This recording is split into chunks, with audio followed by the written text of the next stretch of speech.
বাংলাদেশের স্কুলের ইতিহাস বইয়ে কিভাবে হিন্দুত্ববাদী বয়ান ঢোকানো হয়েছে তা নিয়ে আমরা 7টা পর্ব করব বলছি। আজকে তার দ্বিতীয় পর্ব। আগের পর্ব যদি কেউ মিস কইরা থাকেন তাহলে দেখে নিন এইটা। আজকের বিষয় কিভাবে এই অঞ্চলে মানে আমাদের এই অঞ্চলে মুসলমানদের ভিনদেশীয় বহিরাগত আর আক্রমণকারী হিসেবে বর্ণনা করা হয়েছে আমাদের ইতিহাস বইয়ে, যে বই আমাদের বাচ্চাদের পড়ানো হচ্ছে। মুসলমানদের বহিরাগত বলে কে, কারা বলে? মোদি বলে, বিজেপি বলে। সেই বয়ান বাংলাদেশের বই। বিজেপির আদর্শিক নেতা সাভারকার স্পষ্ট করেই বলছিল যে হিন্দুরা হইল একটা জাতি, হিন্দুস্থান হইল হিন্দুদের স্বগৃহ, মুসলমানরা এখানে বাইরে থেকে আগত আঞ্চলিক নাগরিক। এটাই বাংলাদেশের বইগুলোতে বলা হয়েছে। অথচ দেখেন সুকুমারী ভট্টাচার্য উনি লিখছেন, প্রায় শোনা যাচ্ছে ভারতবর্ষে মুসলমান বহিরাগত। যেহেতু পাকিস্তান ইসলামিক রাষ্ট্র সেহেতু ভারতবর্ষের মুসলমানদের উচিত পাকিস্তানে চলে যাওয়া, নতুবা ভারতবর্ষ নেহাতেই যদি তারা থাকতে চান তো দ্বিতীয় শ্রেণীর নাগরিক এবং অভারতীয় সংজ্ঞা বহন করে চলতে হবে। ভারতবর্ষ হিন্দু রাষ্ট্র, হিন্দুই এখানে প্রথম শ্রেণীর নাগরিক এবং হিন্দুই একমাত্র খাঁটি ভারতীয়। বছর দশেক আগে প্রথম বিশ্ব হিন্দু পরিষদের যে বিশাল সমাবেশ হয় দিল্লিতে, তখন 4-5 হাত লম্বা অক্ষরে দিল্লির ইতস্তত বিরাট দেওয়াল জোড়া বিজ্ঞপ্তি দেখা যায়, ভারতবর্ষে সকল অহিন্দুই অভারতীয়। তাইলে দাঁড়াচ্ছেই যে যারা জন্মসূত্রে কর্মসূত্রে ভারতবাসী, যাদের পূর্বপুরুষদের অধিকাংশই ধর্মান্তরিত হিন্দু, তারা 1300-1400 বছর আগে তাদের ধর্ম নিয়ে কিছু মানুষ ভারতবর্ষের বাইরে থেকে এসেছিলেন বলেই তারা অভারতীয়। এই সংজ্ঞাকরণ যে সম্পূর্ণ যুক্তিহীন তা স্পষ্টতই প্রতীত হচ্ছে। এইটা সুকুমারী ভট্টাচার্যেরই লেখা। পাঠ্য বইয়ে এই বিভেদাত্মক ঘৃণ্য বয়ান ঢুকা দেওয়া হয়েছে বারবার। বাইরে থেকে যুদ্ধ করে দখল ইত্যাদি শব্দে মুসলমানদের বহিরাগত প্রমাণ করার অপচেষ্টা করা হয়েছে। ধরেন দেখেন, বখতিয়ার খলজিকে বলা হয়েছে ভাগ্যান্বেষী তুর্কি আফগান শাসক, এটা ক্লাস 6-এর বইয়ে বলা হয়েছে। আবার ক্লাস 9-এর বইয়ে বলা হয়েছে তিনি মধ্য এশিয়া থেকে আগত। আবার দেখেন ইলিয়াস শাহ প্রসঙ্গে বলা হয়েছে ইলিয়াস শাহ পারস্য থেকে আগত। তো শেখ মুজিবের দলের লোকেরা বলে শেখ মুজিব নাকি ইরাক থেকে আসছিল। তো আমরা কি এভাবে বলবো যে শেখ মুজিব ইরাক থেকে আগত? বই কি বলছে শেখ মুজিব বলার সময় যে শেখ মুজিব ইরাক থেকে আগত বলছে? বলে নাই। আলাউদ্দিন হোসেন শাহ বহুদূর থেকে এসে ভারতের পূর্ব প্রান্তে এসেছিলেন। শুধু তাই না, তাকে সাম্রাজ্যবাদ সম্প্রসারণবাদী বলা হয়েছে ক্লাস 9-এর বইয়ে। আজকের মূল্যবোধ দিয়ে প্রাচীন ইতিহাস ব্যাখ্যা করা হচ্ছে। বাঙালির সাম্রাজ্য ছিল কিন্তু পাল সাম্রাজ্য। তো পালেরা সাম্রাজ্য বিস্তার করেনি। পাল সাম্রাজ্য তো একসময় প্রায় পুরো ভারতবর্ষ দখল করে ফেলছিল। সেন রাজারা কোত্থেকে আসছে? বহিরাগত না, সেনরা তো আসছে কর্ণাটক থেকে। তাহলে এই ক্ষেত্রে সঠিক ইতিহাসটা কি? এই মুসলিম শাসকদের প্রসঙ্গে বহিরাগত, বহুদূরের এমন শব্দ ব্যবহার করা হচ্ছে কেন? আসল কথা হইল, মুসলিম শাসন শুরু হওয়ার অনেক আগে এই অঞ্চলে মুসলিম জনবসতি এবং ইসলামের ব্যাপক প্রসার শুরু হয়। অধিকাংশ মুসলিমের পূর্বপুরুষই এই অঞ্চলের বহিরাগত তো নয়, বরং ভূমিপুত্র। বহিরাগত যারা আসছেন তারাও স্থানীয় জনগণের সাথে সামাজিক এবং নৃতাত্ত্বিকভাবে মিশে গেছেন। এখানে বিয়ে শাদী করছেন, আত্মীয়তা করছেন, এখানেই থাকছেন, এখানেই মারা গেছেন। ডক্টর দীনেশ চন্দ্র সেন লিখছেন, হীরা কয়লা খনির মধ্যে থেকে যেমন জহুরির আগমনের প্রতীক্ষা করে, শুক্তির ভেতরে মুক্তা লুকাইয়া থেকে যেরূপ ডুবুরির অপেক্ষা করে থাকে, বঙ্গভাষা তেমনি কোনো শুভদিন শুভক্ষণের জন্য প্রতীক্ষা করিতেছিল। মুসলমান বিজয় বাংলা ভাষার সেই শুভদিন, সেই শুভক্ষণের সুযোগ আনয়ন করিল। গৌড় দেশ মুসলমানগণের অধিকৃত হইয়া গেল। তাহারা ইরান তুরান যে দেশ হইতেই আসুন না কেন, বঙ্গদেশ বিজয় করে বাঙালি সাজিলেন। সবচেয়ে ন্যাক্কারজনক বিষয় হইল, এই অংশে বাংলায় যে সমস্ত মুসলমান শাসকের কথা বলা হচ্ছে, এরা পারস্য থেকে উড়ে এসে জুড়ে বসেনি। এরা সকলেই এ মাটির সন্তান, বাংলার আলো বাতাসে বাইরা ওঠা। এদের শরীরে বাঙালির রক্ত। মুসলমান নাম দেখলে বহিরাগত ভাবার প্রবণতা, এইটা ইন্ডিয়ান বয়ান, মোদির বয়ান। এটা মোদির রাজনৈতিক এজেন্ডা।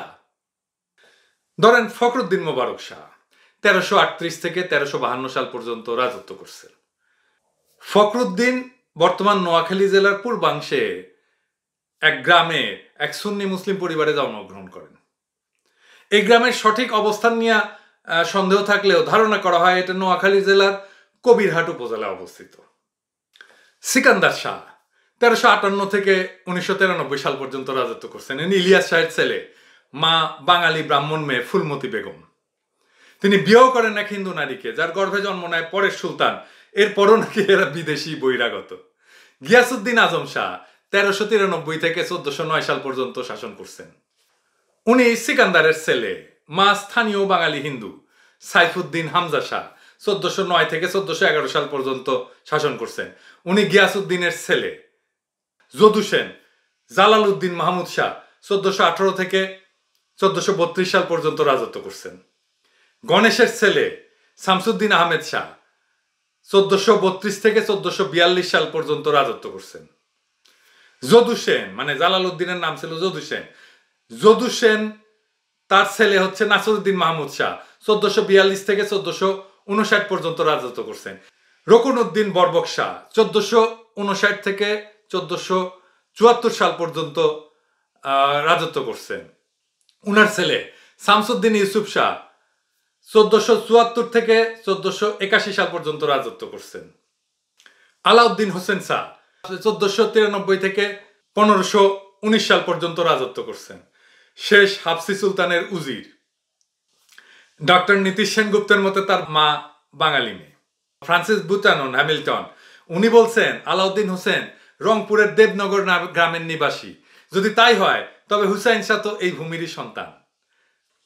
নসরত শাহ 1519 থেকে 1532 সাল পর্যন্ত রাজত্ব করছেন।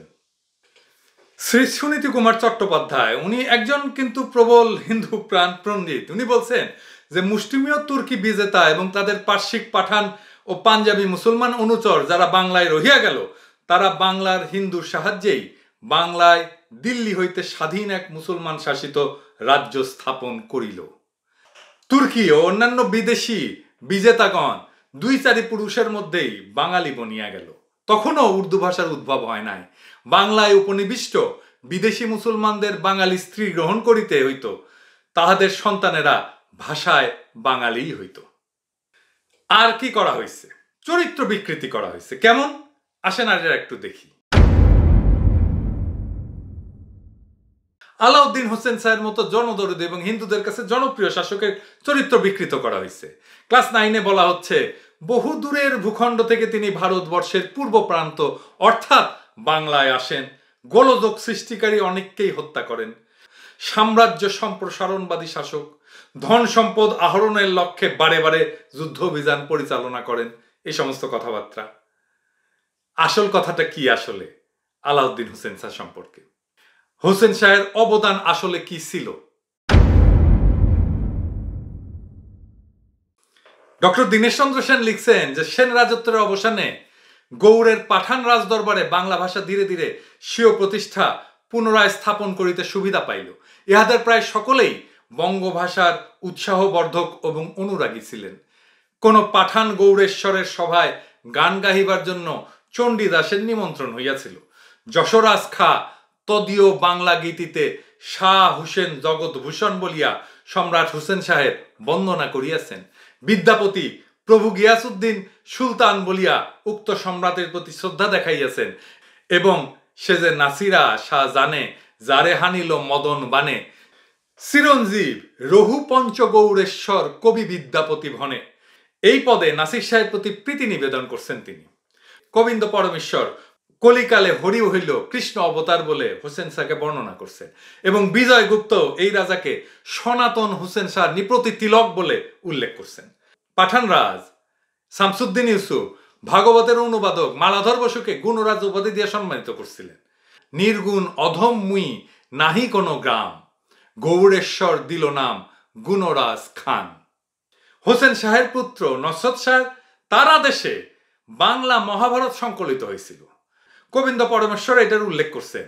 তিনি বলছেন শ্রীযুক্ত নায়ক যে নসরত খান রচাইল পাঞ্চালী যে গুণের নিদান। হুসেন শাহের সেনাপতি পরাগল খা কবীন্দ্র পরমেশ্বরকে দিয়ে যে মহাভারত বাংলায় সংকলিত করেছিলেন তার কথা আপনারা অনেকেই জানেন। তো সাধারণত এই মহাভারতখানি পরাগলি মহাভারত নামে পরিচিত। এইটা দীনেশ চন্দ্র সেনের কথা, আমার কথা না। আর কি সমস্যা? সমস্যা হচ্ছে মুসলিম শাসকদেরকে প্রাচীন ইতিহাসে নাকি বলা হয়েছে তুরস্কাস, জবন, তাজিক ইত্যাদি। ক্লাস 7 বই। সঠিক কথাটা কি? মুসলিমদেরকে জবন নামে কারা ডাকছে আসলে? আসেন আমরা একটু দেখে নিই জবন নামের উৎপত্তিটা কি, কোত্থেকে হয়েছে। গ্রিকে একটা উপদ্বীপ আছে আয়োনিয়া নাম। সেই মতে গ্রিকদের বলা হয় আয়োনিয়ান। আয়োনিয়ান থেকে আসছে ইউনানি, এই ইউনান থেকে আসছে জবন। এবং গ্রিক দেশে নাটক টাটক হইতো না, ওই নাটকের সামনে পর্দা থাকতো, পর্দা তোলা হইতো, এটাকে বলা হতো জবনিকা। অশোকের খোদিত ত্রয়োদশ অনুশাসন লিপিতে 5 জন বিদেশি রাজার নাম উল্লেখিত আছে। ওই লিপিতে অ্যান্টিওকাস জোনরাজ অর্থাৎ জবনরাজ বলে উল্লেখিত হয়েছেন। প্রাচীন ভারতে গ্রিকদেরকে জবন নামে ডাকা হইতো। জবন, তুরস্কাস, তাজিক ইত্যাদি নামে মুসলিমদেরকে ডাকা শুরু হয় ব্রিটিশ যুগে 1875 সালে, 12 থেকে 14 শতকে না। ঈশ্বরচন্দ্র গুপ্ত এবং রঙ্গলাল বন্দ্যোপাধ্যায় এই সমস্ত বিভিন্ন কাব্য এবং লিখনীতে হিন্দু মুসলিম দ্বন্দ্ব এবং জাতি বিদ্বেষ বারবার আসছে। তাদের রচনায় মুসলিমরা হীনভাবে চিত্রিত এবং উপস্থাপিত। বাংলা সাহিত্যে মুসলিম বিদ্বেষের সূত্রপাত হয়েছে ঈশ্বরচন্দ্র গুপ্তের হাত ধরে। এই ঈশ্বরচন্দ্র গুপ্তের ভাষায় মুসলমানরা হয় জবন, নয় নেড়ে, নেড়া। নেড়া কেন জানেন? নেড়া বলে কেন? কারণটা হচ্ছে বৌদ্ধদেরকে তো হিন্দুরা পিটাইছিল, মাইরা বাইর করে দিছিল বাংলা থেকে। তো তারা তাদের মণ্ডিত মস্তক থাকতো, মাথায় চুল থাকতো না। আপনারা তো এখনো দেখেন বৌদ্ধ ভিক্ষুরা মাথায় চুল রাখে না, নেড়া করে ফেলে। এরা দলে দলে মুসলমান হয়েছিল, সেজন্যই মুসলমানদেরকে নেড়ে বলা হয়। 1857 সালে যে সিপাহী বিদ্রোহ হয়, সে সময় মুসলমানদের ভূমিকায় কবি ক্ষুব্ধ হইয়া সংবাদ প্রভাকরে সম্পাদকীয়তে লিখলেন, অবোধ জবনেরা উপস্থিত বিদ্রোহের সময় গভর্নমেন্টের সাহায্যার্থে কোন প্রকার সদানুষ্ঠান না করাতে তাহার দিগের রাজভক্তির সম্পূর্ণ বিপরীতাচরণ প্রচার হইয়াছে এবং বিজ্ঞ লোকেরা তাহাদিগকে নিতান্ত অকৃতজ্ঞ জানিয়াছেন। জয়া চ্যাটার্জি বলতেছে যে সাহিত্যে ঐতিহাসিক বিষয় হিসেবে পলাশীর যুদ্ধের ঘোষণাকে বাংলায় এবং ভারতে ব্রিটিশ বিজয়ের ঘটনার 1 শতাব্দীর বেশি সময়ের পরে প্রথম আনছিল নবীনচন্দ্র সেন। মহাকাব্য এই যে পলাশীর যুদ্ধ মহাকাব্যে প্রথম প্রকাশিত হয় 1875 সালে। তো নবীনচন্দ্র সেন কিন্তু ফেনীর ম্যাজিস্ট্রেট ছিল। সে সেই সময় মুসলমান যুগ কিভাবে উপস্থাপন করবে সে ব্যাপারে খুব দ্বিধাদ্বন্দ্বে ছিলেন। পলাশীর যুদ্ধ কাব্যে মুসলমান বাদশাদের নিষ্ঠুরতার, মূর্তি ভাঙ্গার, লুট করার, ধর্ষণ করার অনেক ঘটনার কথা উল্লেখ আছে। এটাকেই মুসলিম শাসনের বৈশিষ্ট্য বলে চিহ্নিত করা হয়েছে নবীনচন্দ্র সেনের লেখায়। এবং সিরাজউদ্দৌলাকে বলা হয়েছে নীতিভ্রষ্ট এবং লম্পট ব্যক্তি। বলছে যে ক্লাইভকে মোকাবেলা করার আগে সিরাজউদ্দৌলা নাকি মদ খেয়ে মদের ঘরে আচ্ছন্ন ছিল, ভীত সন্ত্রস্ত ছিল এবং সেই কারণে ক্লাইভের চ্যালেঞ্জের মোকাবেলা করতে ব্যর্থ হয়েছে। হ্যাঁ, ওইখানকার কিছু কথা বলি আর কি। দেখাই দিই বই থেকে। হ্যাঁ, দেখেন কেমনে লিখছে নবীনচন্দ্র সেন। ওইটি করে নিয়ে আমার প্রথম আলো ডেইলি স্টার প্রচুর লেখালেখি করে। হ্যাঁ, দেখেন লিখছে, জানি আমি জবনের পাপ অগণিত, জানি আমি ঘোরতর পাপের ছায়াম, প্রতিছত্রে ইতিহাসে আছে কলঙ্কিত। ছিল কি সম্রাট মাত্র সমনি সংশয়, পাপী আওরঙ্গজীব আলাদিন পামর ছিল যদি, ছিল নাকি বাবর আকবর। হেমচন্দ্র বন্দ্যোপাধ্যায় তার বীরবাহুতে লিখছেন, আরে রে নিষ্ঠুর জাতি পাষণ্ড বর্বর, পুরাবো জবন রক্তে সমন খরপর। এই যে সাহিত্যে জবন শব্দের ব্যবহারগুলো করছেন যারা, তারা বহিরাগত ইউরোপিয়ান অথবা ইংরেজদেরকে কোথাও কখনো জবন বলে উল্লেখ করছেন এমন দৃষ্টান্ত কিন্তু আপনি খুঁজে পাবেন না। বঙ্কিমচন্দ্র সে তো ইতিহাস নির্ভর উপন্যাস লিখছে, এইখানে হিন্দু মুসলিমের দ্বন্দ্বকে কেন্দ্র করে কতগুলো উপন্যাস লিখছে। যেমন ধরেন দুর্গেশ নন্দিনী, কপালকুণ্ডনা, মীনালিনী, চন্দ্রশেখর, রাজসিংহ, আনন্দমঠ, সীতারাম, কত কিছু।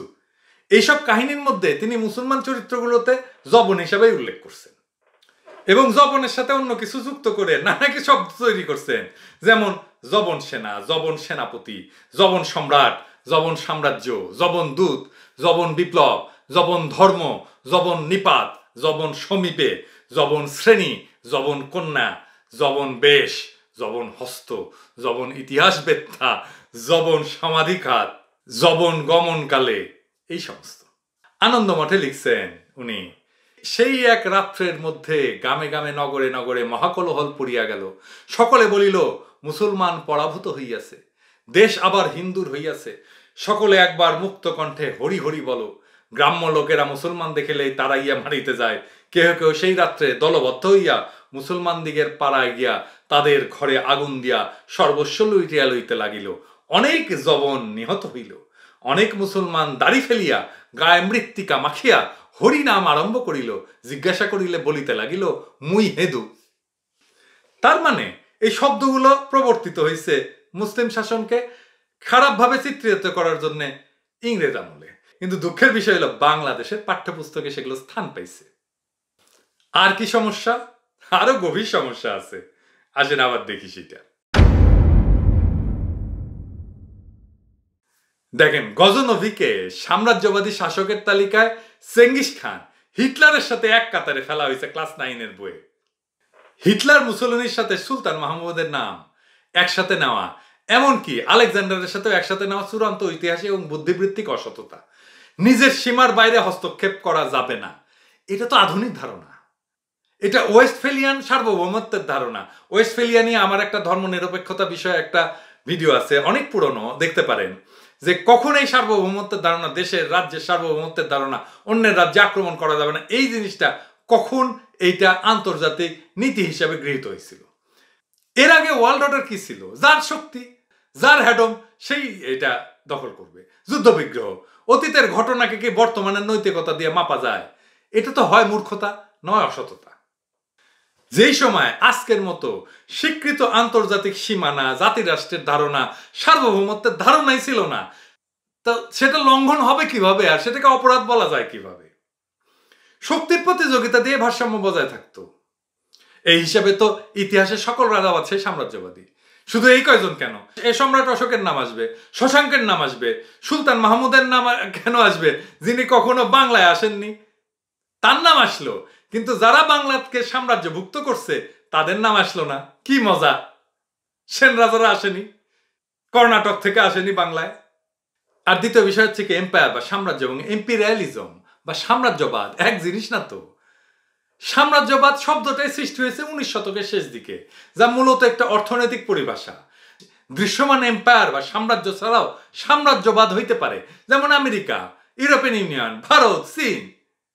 ঈশ্বরী প্রসাদ সেন মাহমুদ গজনভি সম্পর্কে লিখছেন, সে যুগের মুসলমানদের কাছে তিনি ছিলেন গাজী, ইমানের সেনাপতি, যিনি কুফফার ভূমিকে শিরকের মূলোৎপাদন করেছেন।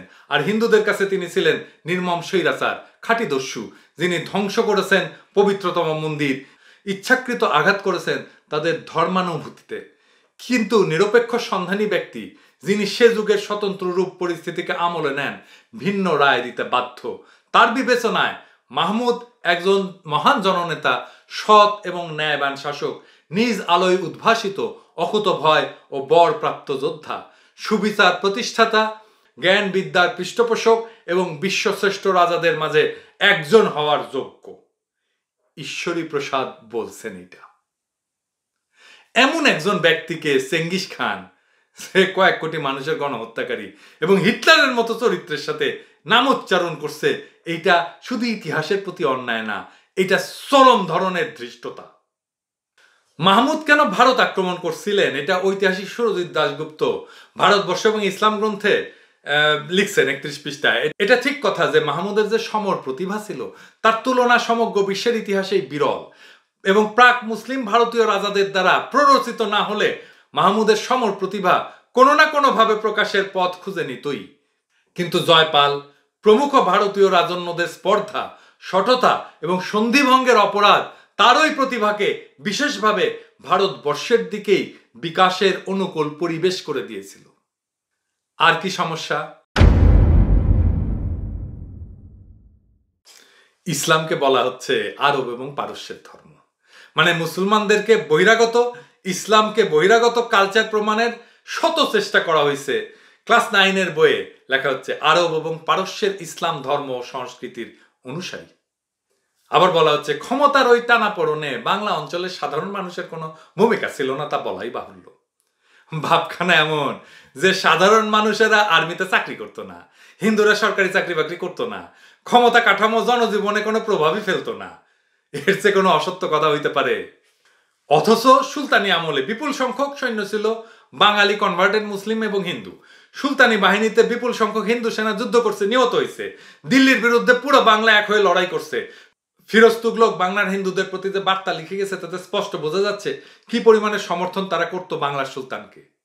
এইটা অনিরুদ্ধ রায়ের গবেষণাপত্রে উঠে আসছে। তিনি বলতেছেন বিভিন্ন হিন্দু বর্ণের নিরবিচ্ছিন্ন সমর্থন বাংলার মুসলমান রাজারা পেয়েছেন। ত্রিপুরার রাজ কর্ণিকল বা রাজমালাতে উল্লেখিত আছে আলাউদ্দিন হোসেন শাহের হিন্দু সেনারা গোমতী নদীর পারে প্রতিমা পূজা করছেন। অথচ কত সহজে দাবি করে ফেলা হলো এসব লড়াইয়ে সাধারণ মানুষের কোনো সম্পৃক্ততা ছিল না। আমি চাইলে নাম ধরে ধরে মুসলমান রাজাদের উচ্চ পদে কোন কোন হিন্দু অফিসারেরা ছিল, প্রশাসকেরা ছিল, সেটা বলে দিতে পারবো, দেখাই দিতে পারবো। টাইম নাই জন্য দেখাইতেছি না। ক্লাস 7-এর বইয়ে বলা হচ্ছে যে মুঘলদের সাথে যে 12 ভূঁইয়ার লড়াই, সেখানেও বাংলা অঞ্চলের সাধারণ মানুষের সম্পৃক্ততা ছিল না। বেকুবের বাচ্চা, সাধারণ মানুষ কেমনে অংশ নিবে? সে সময় কি গণ আন্দোলন হইতো নাকি? না জয় বাংলা জিতবে আবার নৌকা গান গাইতো? রাজারা সৈন্য পাইতো কোথায় থেকে? রাজকর্মচারী পাইতো কোথায় থেকে? আজকে যদি দেশে দেশে যুদ্ধ হয়, সাধারণ মানুষ অংশ নেয় কিভাবে? সেভাবে অংশ নিত তখন। তাহলে সঠিক ইতিহাস কি ছিল? মুসলমান মানে বহিরাগত ধরে নিয়ে ইতিহাস লিখলে এরকম ভুল হবে। ঈসা খাঁ এবং মুসা খাঁ বহিরাগত না, বরং ঈসা খানের দাদা ছিলেন দেওয়ান ভাগীরথ, হিন্দু, যিনি ছিলেন ব্রাহ্মণবাড়িয়ার সরাইলের দেওয়ান, বাংলার সুলতানের নিযুক্ত দেওয়ান। তার ছেলে দেওয়ান কালিদাস সুলতানের পক্ষে দেওয়ান নিযুক্ত হয়। এই কালিদাস মুসলিম হয়ে নাম রাখে সোলাইমান খান। তার ছেলে ঈসা খান, ঈসা খানের ছেলে মুসা খান। তারপরে সে সেনাবাহিনী গঠন করে, একের পর এক ঢাকা, রংপুর, বগুড়া, ময়মনসিংহ দখল করে, 11 সিন্ধু শহরের পত্তন করে, বিশাল রাজ্য শাসন করছে। এত কিছু সাধারণ স্থানীয় জনগণের সম্পৃক্ততা এবং সমর্থন ছাড়া সম্ভব ছিল? তারা যোগ না দিলে পারত? তারপরে দেখেন মোগলরা জুলুম অত্যাচার করে সম্পদ নিয়ে গেছে, তারা বাংলার মানুষের প্রতি অকৃতজ্ঞ। বলা হচ্ছে মোগলরা বিলাসী জীবন কাটাইতো, আর বিলাসের পিছনে বাংলার খেটে খাওয়া মানুষের উৎপাদিত ফসল, শ্রম এবং ঘামের দাগ থাকলেও তার মূল্যায়ন কি কেউ করেছে?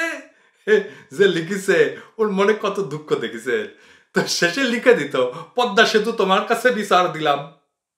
আসল ইতিহাস কি ছিল? মোগল আমল ছিল বাংলার সমৃদ্ধতম সময়। বাদশাহ হুমায়ুন বাংলার নাম দিছিলেন জান্নাতাবাদ। মোগলদের খাজনা দেওয়ার পরেও মানুষ সচ্ছল জীবনযাপন করত। এর প্রমাণ হলো সেই সময় ওয়েলথ গ্যাপ, ধনী গরিবের সম্পদের যে বৈষম্য, এটা কম ছিল, অর্থাৎ গরিবের হাতেও অর্থ ছিল। 2020 সালে ভারতের 5% মানুষের সাথে টোটাল যে সম্পদ, মাত্র 9 জন ব্যক্তির হাতে তার চেয়ে বেশি সম্পদ। আর মোগল আমলে ধনী 1% মানুষের হাতে 15% সম্পদ ছিল, আর গরিব 72% মানুষের হাতে 45% সম্পদ ছিল। সম্পদের বৈষম্য অনেক কম ছিল। সবাইকে এক কাতারে ফেলা বানানো হচ্ছে আক্রমণকারী, জবরদখলকারী। আর কি সমস্যা? ব্রিটিশদের সাথে মুসলিম শাসনকেও একই কাতারে ফেলে দেওয়া হয়েছে। ব্রিটিশরা হইতেছে উপনিবেশবাদী শক্তি, সম্পদ পাচার করছে নিজ দেশে, ইংল্যান্ডে নিয়ে গেছে, আর মুসলিমরা এই দেশে স্থায়ীভাবে থাকার জন্য আসছে, মিশে গেছে স্থানীয় গণমানুষের সাথে। বলা হচ্ছে বাংলা অঞ্চলে ইংরেজদের আগমন এবং শোষণের ইতিহাস অতীতের শোষণের ইতিহাস থেকে খুব একটা পৃথক নয়। আগের 700 বছরের ভারতে 17 বার দুর্ভিক্ষ হয়েছিল। দুঃখজনক কথা, সেই ভারতে ব্রিটিশরা আসার পর থেকে 1850 সাল পর্যন্ত 80 বছরে 12 বার দুর্ভিক্ষ হয়েছে। না খেয়ে মারা গেছে 60 লাখ মানুষ। আগের শাসকেরা, মুসলমান শাসকেরা এই অঞ্চলের অর্থ এই অঞ্চলেই খরচ করছেন, একটা পয়সা বাইরে নেয়নি। আর ব্রিটিশরা 1765 থেকে 1938 এই 173 বছরে আজকের হিসাবে $45 ট্রিলিয়ন পাচার করছে ব্রিটেনে। ব্রিটিশরা তো এদেশে নাই, যেমনটা তারা অস্ট্রেলিয়া, নিউজিল্যান্ডে আছে। অথচ মোগলরা এদেশ ছেড়ে চলে যায়নি, তাদের বংশধরেরা এদেশেই মিশে গেছে। গৌতম নিয়োগী বলছেন যে অর্থে মুসলমানরা বিদেশি সেই অর্থে বৈদিক আর্যগণও বিদেশি, কারণ উভয়ে ভারতবর্ষের বাইরে থেকে আসছিলেন। বিদেশি বলতে প্রকৃত অর্থে বোঝায় ইংরেজ শাসন, যখন সাম্রাজ্যবাদী ইংরেজ সরকার শুধু শোষণ এবং মুনাফা লাভের স্বাদের উপনিবেশ তৈরি করেছিল ভারতবর্ষকে, যারা এই দেশে লীন হওয়ার কোনো ইচ্ছাই কোনোদিন দেখায়নি। তাই বাংলা অঞ্চলে ইংরেজদের আগমন এবং শোষণের ইতিহাসকে মুসলমান আগমনের সাথে সমান করে ফেলা চূড়ান্ত একাডেমিক অসততা। মুসলমানরা দেখেন বাইরে থেকে বিশাল যোদ্ধাই না দখল করছে দেশে, এই কথা বলা হচ্ছে। মুসলমানরা কেন ভিনদেশী বলে গণ্য হবে না? আসেন এটা দেখি। কারণ হচ্ছে তারা এই দেশে এসে স্থায়ীভাবে বসতি কাটছে, বংশ পরম্পরায় যুগ যুগ ধরে এই দেশের অধিবাসী হয়ে থাকছে। এইখান থেকে একটা পয়সাও তারা বাইরে পাচার করেনি, যার মাধ্যমে তাদেরকে ভিনদেশী বা বহিরাগত বা সাম্রাজ্যবাদী উপাধি দেওয়া যায়। সুকুমারী ভট্টাচার্যের ভাষায় আগে অন্তত ৩,৫০০ বছর আগেও আর্যরাও তো ভারতবর্ষের বাইরে থেকে আসছিলেন। ওই সুবাদে তাহলে আর্যরাও কি অভারতীয়? এর কোনো সদুত্তর নেই বলেই আজকাল ইতিহাসকে বিকৃত করে একদল লোক জোর গলায় বলতে শুরু করেছেন যে সিন্ধু সভ্যতা আসলে আর্যদেরই কৃতি। তাহলে আর্যরা আর বহিরাগত হয় না। প্রায় ৪,৫০০ বছর ধরে এক অব্যাহত আর্য সভ্যতার ধারার অস্তিত্ব প্রতিপন্ন করা যায়। এরা মূর্খ না, অজ্ঞ না, উদ্দেশ্য প্রণোদিত মিথ্যাবাদী এবং মিথ্যাচারী। মুসলমান রাজত্ব চলার সময় ভারতবর্ষ থেকে একটা পয়সাও আরব বা পারস্যে যায়নি। অন্যদিকে আগন্তুক মুসলমানদের রাজত্বকালে স্থাপত্যে, ভাস্কর্যে, সঙ্গীতে, শিল্পে, সাহিত্যে, চিত্রাঙ্কনে সর্বভাবে হিন্দুদের সঙ্গে সহযোগিতায় এমন একটা সমৃদ্ধ মিশ্র সংস্কৃতি গড়ে উঠেছিল যার তুলনা বিরল। ভারতীয় হিন্দু আল্লোপনিষদ রচনা করেন, দারাশিকো উপনিষদ ফার্সিতে অনুবাদ করেন, যার থেকে ক্রমে ক্রমে ফার্সি, জার্মান, ইংরেজিতে অনুবাদ হয়। মুসলমান দারাফখা গঙ্গা স্তোত্র রচনা করেন সংস্কৃতে, হিন্দু রামমোহন ফার্সিতে গ্রন্থ রচনা করেন। এই পারস্পরিক আদান প্রদান তো সেই দিন পর্যন্ত চালু ছিল। মুসলিমরা কখনোই বহিরাগত না। আর্যরা যেমন বাইরে থেকে এসে শত শত বছর এই দেশে বসবাস করে এই দেশেও নাগরিক হয়ে গেছে, ঠিক একই প্রক্রিয়ায় মুসলিমরাও এই দেশেরই নাগরিক। তাদেরকে বহিরাগত বলাটা ইতিহাসের জ্ঞান সম্পর্কে অজ্ঞতারই বহিঃপ্রকাশ। মুসলিমদেরকে বহিরাগত বলাটা সাম্প্রদায়িক বয়ান, এটা মোদির বয়ান। আর এই মোদির বয়ান হাসিনা গিলাইতেছে আমাদের বাংলাদেশের বাচ্চাদের। এই বই প্রত্যাখ্যান করেন, এই বই ছুঁড়ে ফেলে দেন, এই বই পড়বেন না, এই বই পড়াবেন না। মোদির ইতিহাস বাংলাদেশের স্কুলে পড়ানো হবে না। এই প্রকল্পের হোতাকে আমরা জানি, কে বইগুলা লিখছে আমরা জানি, কোথায় সে পড়াশোনা করছে আমরা জানি। দিল্লিতে পড়াশোনা করে আসছে। আজকে পরিচয় করায় দেব না, এপিসোডগুলো শেষ হোক তখন পরিচয় করায় দেব। তাকে নিয়ে একটা স্পেশাল এপিসোড করব। আমরা থমাক্কলে ছাড়বো না, এখন না, টাইম আসুক তোমারে আমরা ধরবো, কচ্ছপের মতো কামড় দিয়া ধরবো। Mind it.